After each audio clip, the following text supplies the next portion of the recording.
Hello दोस्तों, RBC MPPSC के YouTube channel पर आप सभी का स्वागत है। और आज हम जो है पेपर थर्ड यूनिट 4 हमने जो है स्टार्ट कर दी है। और स्वास्थ्य कार्यक्रम जो पहला टॉपिक है उसके बारे में हम यहाँ पर पढ़ रहे हैं। और इस यूट्यूब चैनल पर आपको जो है मुख्य परीक्षा से संबंधित अन्य वीडियो भी मिल जाएंगे जो आप प्लेलिस्ट में जाकर देख सकते हैं। तो आज हम जो है हमारे जो अगले टॉपिक से या अगले जो स्वास्थ्य कार्यक्रम है उसको यहाँ पर आप कंप्लीट करने की कोशिश करते हैं। तो अगला जो हमारा तीसरा जो स्वास्थ्य कार्यक्रम है वो है अंधत्व। और इंग्लिश में इसका नाम दिया हुआ है national programme for control of blindness. अंधत्व क्या है? ठीक है, तो इसकी शुरुआत जो है 1976 से हुई। केंद्र प्रायोजित कार्यक्रम है। मध्य प्रदेश में 1978 से इसकी शुरुआत हुई है। उद्देश्य क्या है इसका?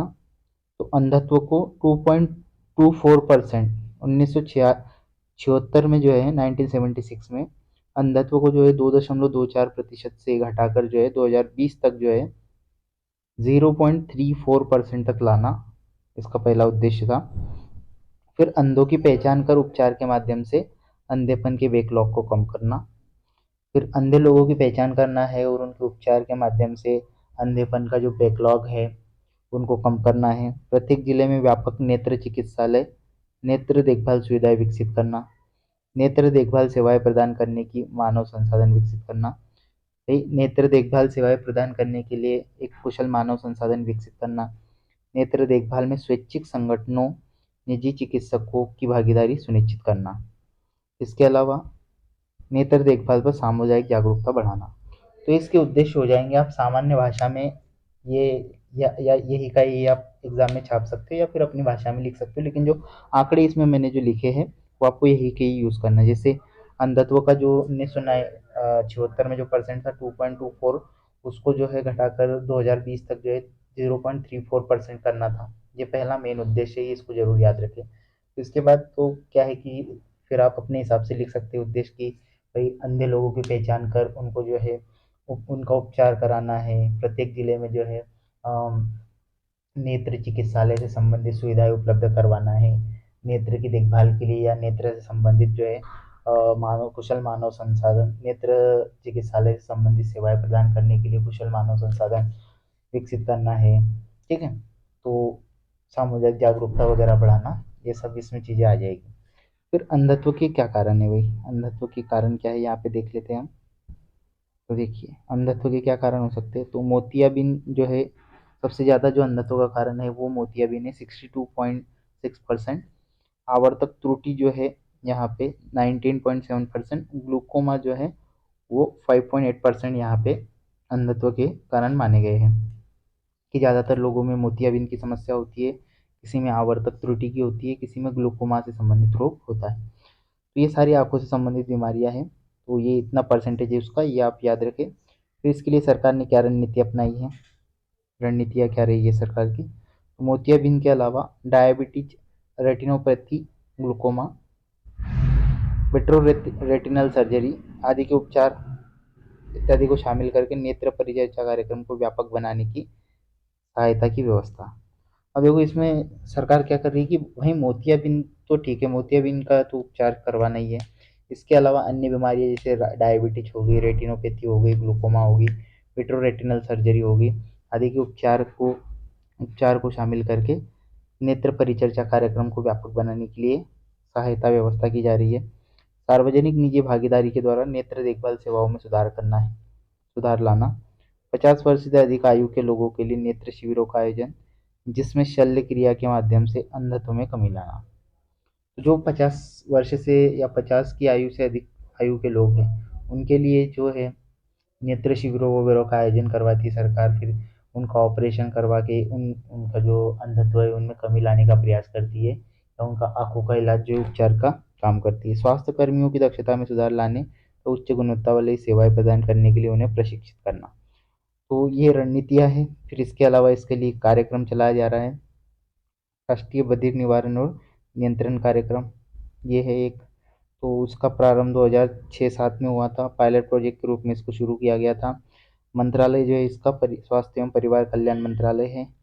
प्रारंभ में देश के 25 जिलों में, जबकि 2010-11 में इसे 16 राज्यों और 3 केंद्र शासित प्रदेशों में जो है यूनियन टेरिटरीज में 3 यूनियन टेरिटरीज में इसको जो है प्रारंभ किया गया था।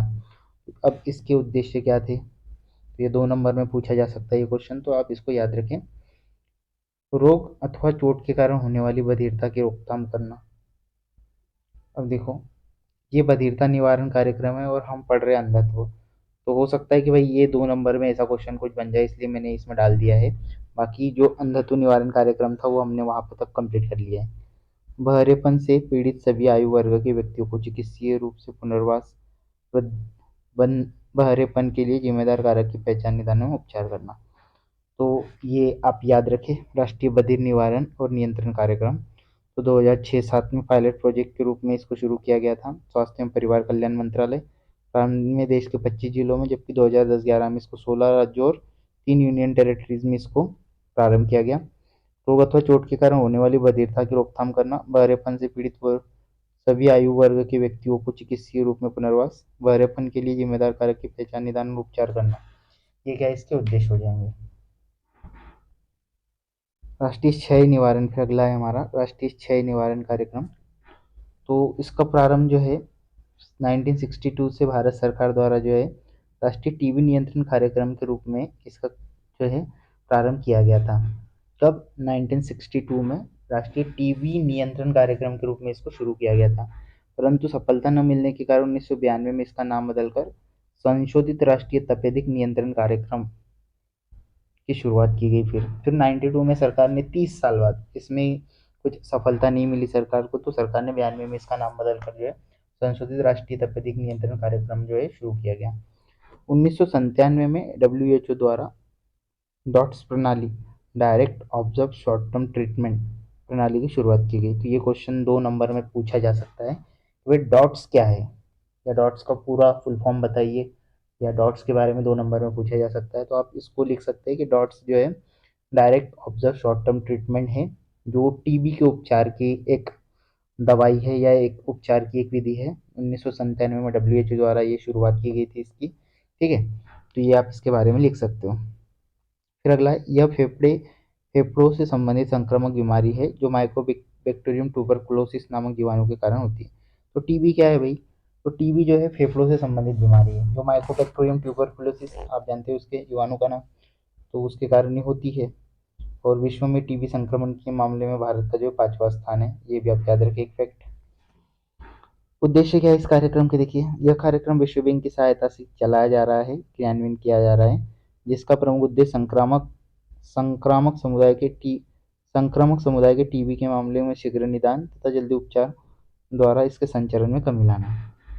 सिंपल सी बात है कि भाई कोई भी जो कार्यक्रम यहाँ पे चलाए जा रहे जितने भी, तो जिस बीमारी से संबंधित वो कार्यक्रम है, उस बीमारी के जो है उस बीमारी उसके संक्रमण को कम करना, और जो है उसके उपचार में उसका जो है सभी को उसके उपचार की सुविधाएं उपलब्ध करवाना, और उसके जो संचरण हो रहा है उसमें कमी लाना, यही उद्देश्य होंगे सभी के लगभग लगभग कॉमन अगर हम देखें तो। फिर इस कार्यक्रम की उपलब्धियां क्या है वो देख लेते हैं। इस कार्यक्रम के परिणाम आशाजनक रहे, तो उपचार का 85% तथा मृत्यु दर 5% तक घट गई है। देखिए उपलब्धियां क्या है भाई, इसके ऊपर जो परिणाम रहे हैं बहुत ही आशाजनक रहे हैं। उपचार का 85% जो है, उपचार का औसत 85% रहा है इसमें, और 5% मृत्यु दर इसमें घट गई है। इस कार्यक्रम के अंतर्गत देश भर में सभी क्षय रोगों की स्थिति की मासिक रिपोर्ट का संग्रहण राष्ट्रीय क्षय रोग संस्थान बेंगलुरु द्वारा किया जाता है। अब इसमें क्या है कि देश भर में जितने भी टीबी से संक्रमित लोग हैं, उनकी उन रोगियों की जो स्थिति है उसकी मासिक रिपोर्ट का संग्रहण जो है, उनकी जो मासिक रिपोर्ट होती है उसका संग्रहण राष्ट्रीय क्षय रोग संस्थान बेंगलुरु द्वारा किया जाता है। राष्ट्रीय स्वास्थ्य नीति 2017 में 2025 तक भारत को टीबी मुक्त करने का लक्ष्य रखा गया है। तो ये हमारी उपलब्धियां हो जाएगी इसकी। इसकी पहल क्या है, तो सरकार ने पहल क्या की इसके लिए वो देख लेते हैं। प्रधानमंत्री टीबी मुक्त भारत अभियान चलाया है। उद्देश्य क्या है, 2025 तक टीबी मुक्त करना भारत को, और एक निक्षय पोर्टल की शुरुआत की इसके लिए। तो ये जो है हमारा, ये था हमारा टीबी नियंत्रण या राष्ट्रीय क्षय निवारण कार्यक्रम, ठीक है। तो ये ज़्यादा से ज़्यादा ये 2 नंबर में या 7 नंबर वाले क्वेश्चन हैं। अब जो 11 नंबर में जो बन सकता है वो आपको मैं 11 नंबर के हिसाब से बताऊंगा या 10 नंबर के हिसाब से। जो 10 नंबर के हिसाब से बनेगा। ठीक है, ये क्वेश्चन या तो 2 नंबर में या 7 नंबर में, बस इससे ज़्यादा इनके आने की संभावना नहीं है। या फिर कॉमन सबका मिलाकर एक 7 नंबर में पूछा जा सकता है कि भारत के प्रमुख स्वास्थ्य स्वास्थ्य से संबंधित प्रमुख कार्यक्रम कौन कौन से हैं, तो पूछ सकता है डायरेक्टली 10 नंबर में। अब पोलियो से संबंधित कौन सा है हमारा, देखिए। तो पोलियो एक विषाणु जनित संक्रामक रोग है, पोलियोमेलाइटिस इसको कहा जाता है। इससे प्रभावित अंग तंत्रिका तंत्र है। कारण क्या है, प्रदूषित जल एवं भोजन से प्रसार होता है इसका। संवेदनशीलता, 5 वर्ष से कम उम्र के बच्चे अधिक संवेदनशील हैं। 5 वर्ष से कम उम्र के बच्चों में ये बहुत ज़्यादा होता है। अब पोलियो के प्रकार कौन कौन से हैं, यहाँ देख लीजिए। तो पोलियो के प्रकार अगर देखें हम, तो लकवा न उत्पन्न करने वाला पोलियो एक होता है, और लकवा उत्पन्न करने वाला पोलियो एक होता है। दो प्रकार है, मतलब एक जिससे लकवा उत्पन्न होता है और दूसरा जिससे लकवा उत्पन्न नहीं होता। तो लकवा न उत्पन्न करने वाला पोलियो और लकवा उत्पन्न करने वाला पोलियो। अब उपचार क्या है इसका, तो आईवीपी, इंजेक्टेड पोलियो वैक्सीन, और ओरल पोलियो वैक्सीन, ये दो है। और पोलियो का जो टीका है oral polio, Jonas Salk Salk ने इसकी खोज की थी, आप ये याद रखेंगे, जोनास सॉल्क या जे सॉल्क। अब पल्स पोलियो प्रतिरक्षण अभियान, तो भारत में डब्ल्यूएचओ के वैश्विक पोलियो उन्मूलन प्रयास के परिणाम स्वरूप 1995 में पल्स पोलियो कार्यक्रम शुरू किया गया। तो डब्ल्यूएचओ के वैश्विक पोलियो उन्मूलन प्रयास को देखते हुए भारत सरकार ने क्या किया, 1995 में हमने भी क्या किया, पल्स पोलियो टीकाकरण कार्यक्रम शुरू किया। 5 वर्ष से कम आयु के बच्चों को प्रतिवर्ष पोलियो की 2 खुराक पिलाना इसमें इसका उद्देश्य था। और 2014 में भारत को जो है पोलियो मुक्त घोषित कर दिया गया है। तो ये हो जाएगा हमारा पोलियो उन्मूलन कार्यक्रम। फिर आगे है प्रजनन एवं बाल स्वास्थ्य कार्यक्रम। अगला है प्रजनन एवं बाल स्वास्थ्य, reproduction and child health programme. तो देखिए इसका प्रारंभ जो है अक्टूबर 1997 से प्रारंभ हुआ है। उद्देश्य क्या है, मातृत्व मृत्यु दर, शिशु मृत्यु दर को कम करना, प्रति 1000 जनसंख्या पर जन्म दर 21 से कम करना, सॉरी 2.1 से कम करना, यहाँ पे थोड़ी सी लिखने में गलती हो गई है। प्रति 1000 जनसंख्या पर जन्म दर जो है 2.1 से कम करना। शिशु मृत्यु दर 60 प्रति 1000 का से कम करना। संस्थागत प्रसव को 80% बढ़ाने के लिए 100% तक उचित प्रसव पूर्व देखभाल और 100% तक बच्चों का टीकाकरण। तो ये जो है प्रजनन बाल स्वास्थ्य कार्यक्रम के उद्देश्य है। अब इसके लिए सरकार क्या गतिविधियां अपना रही है, या क्या कैसे क्या संचालित किया जा रहा है इसको, वो देखते हैं। तो गतिविधियां क्या है, महिलाओं के लिए सेवाएं, गर्भावस्था, बच्चे के जन्म और प्रसव के बाद की सेवाएं और सुरक्षित गर्भपात। तो माताओं के लिए क्या किया जा रहा है, तो गर्भावस्था, जन्म के और प्रसव के बाद की सभी सेवाएं और सुरक्षित गर्भपात की व्यवस्था की जा रही है। बच्चों के लिए सेवाएं कौन कौन सी, बच्चों के लिए सेवाएं जैसे नवजात शिशुओं की देखभाल हो गई, टीकाकरण हो गया, विटामिन ए, दस्त के लिए ओरल रिहाइड्रेशन थेरेपी, तीव्र श्वसन संक्रमण, एनीमिया नियंत्रण आदि जैसी सेवाएं जो है दी जा रही है बच्चों को। फिर पारिवारिक जीवन और प्रजनन स्वास्थ्य के परामर्श सहित किशोर स्वास्थ्य सेवाएं ये भी प्रदान की जा रही है। अब इसका जो सेकंड फेज है आरसीएच का, वो शुरू किया गया हमारा reproduction and child health programme second जो है हमारा, ये 2005 में जो है इसको शुरू किया गया, सेकंड फेज इसका 1 अप्रैल 2005। उद्देश्य क्या था, शिशु मातृ मृत्यु दर को कम करना और प्रजनन क्षमता कम करना, ग्रामीण स्वास्थ्य देखभाल पर विशेष ध्यान केंद्रित करना, यौन संचारित रोगों को कम करने में ध्यान केंद्रित करना, ये था इसका सेकंड। फिर रणनीतियाँ और गतिविधियाँ क्या अपनाई गई थी इसके लिए, 2005 में इसको चलाया गया। अब इसके लिए आवश्यक प्रसूति देखभाल, सबसे पहले क्या किया गया, आवश्यक प्रसूति देखभाल। तो इसमें संस्थागत प्रसव को बढ़ावा देना शामिल है, मतलब 50% जो है प्राइमरी हेल्थ केयर और कम्युनिटी हेल्थ केयर को 24 घंटे प्रसव केंद्रों के रूप में चालू किया गया है। मतलब कि भाई इसमें जो है संस्थागत प्रसव को बढ़ा दिया जाएगा। 50% जो प्रसव होंगे वो या तो प्राथमिक स्वास्थ्य केंद्र द्वारा होंगे या सामुदायिक स्वास्थ्य केंद्र के द्वारा ही, और इसके लिए 24 घंटे जो है ये सेवाएं जो है उपलब्ध सरकार द्वारा उपलब्ध की गई है अभी। आपातकालीन प्रसूति देखभाल देखिए, 24 घंटे प्रसव सेवाएं, आपातकालीन प्रसूति देखभाल, नवजात शिशु की देखभाल, बीमार बच्चे की आपातकालीन देखभाल। तो आपातकालीन प्रसूति देखभाल में ये सारी चीज़ें जो है सरकार द्वारा दी जा रही है। 24 घंटे प्रसव सेवाएं दी जा रही है, आपातकालीन प्रसूति की देखभाल, नवजात शिशु की देखभाल और बीमार बच्चे की आपातकालीन देखभाल वगैरह ये सारी।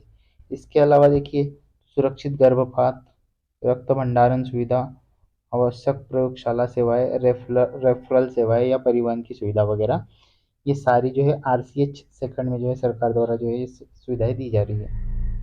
अब अगला जो कार्यक्रम है सबसे इम्पोर्टेंट जो है, ये पहले 11 नंबर में पूछा जा चुका है, तो अब सिलेबस चेंज हो गया है, तो हो सकता है कि ये क्वेश्चन फिर से 7 नंबर में या 11 नंबर में पूछा जाए। बहुत इंपॉर्टेंट है। एकीकृत बाल विकास सेवा योजना, आईसीडीएस जिसको कहा जाता है, इंटीग्रेटेड चाइल्ड डेवलपमेंट स्कीम, इसका जो शुरुआत हुई है 2 अक्टूबर 1975, महिला एवं बाल विकास मंत्रालय इसका नोडल एजेंसी है। उद्देश्य क्या है, तो 0 से 6 वर्ष आयु के बच्चों के पोषण और स्वास्थ्य की स्थिति में सुधार लाना, सबसे पहला उद्देश्य। दूसरा, बच्चों के मनोवैज्ञानिक, शारीरिक और सामाजिक विकास की नींव रखना। मृत्यु दर, रुग्णता, कुपोषण और स्कूल छोड़ने की घटनाओं को कम करना। बाल विकास को बढ़ावा देने के लिए विभिन्न विभागों के बीच नीति और कार्यान्वयन का प्रभावी समन्वय प्राप्त करना। उचित पोषण और स्वास्थ्य शिक्षा के माध्यम से बच्चों के विकास को बढ़ावा देना। तो ये जो है इसके उद्देश्य हो जाएंगे। ठीक है, 0 से 6 वर्ष की आयु के वर्ग के बच्चों के पोषण और स्वास्थ्य की स्थिति में सुधार, बच्चों के उचित मनोवैज्ञानिक, शारीरिक, सामाजिक विकास की नींव रखना, मृत्यु दर, रुग्णता, कुपोषण और स्कूल छोड़ने की घटनाओं को कम करना, बाल विकास को बढ़ावा देने के लिए विभिन्न विभागों के बीच नीति और कार्यान्वयन का प्रभावी समन्वय प्राप्त करना, उचित पोषण और स्वास्थ्य शिक्षा के माध्यम से बच्चों के विकास को बढ़ावा देना। अब इसमें क्या क्या घटक क्या है इसके भाई, तो घटक या सेवाएं क्या क्या दी जाती है और घटक क्या है इसके। तो घटक पे प्रश्न 2 नंबर में बन सकता है कि आईसीडीएस के घटक बताइए, या आईसीडीएस के अंतर्गत कौन कौन सी सेवाएं दी जाती है। तो देखिए, पूरक पोषण, टीकाकरण, स्वास्थ्य जांच, पोषण एवं स्वास्थ्य शिक्षा, अनौपचारिक प्री स्कूल और अनौपचारिक शिक्षा, रेफरल सेवाएं। तो ये 6 घटक जो है इसके मेनली आपको याद रखना है।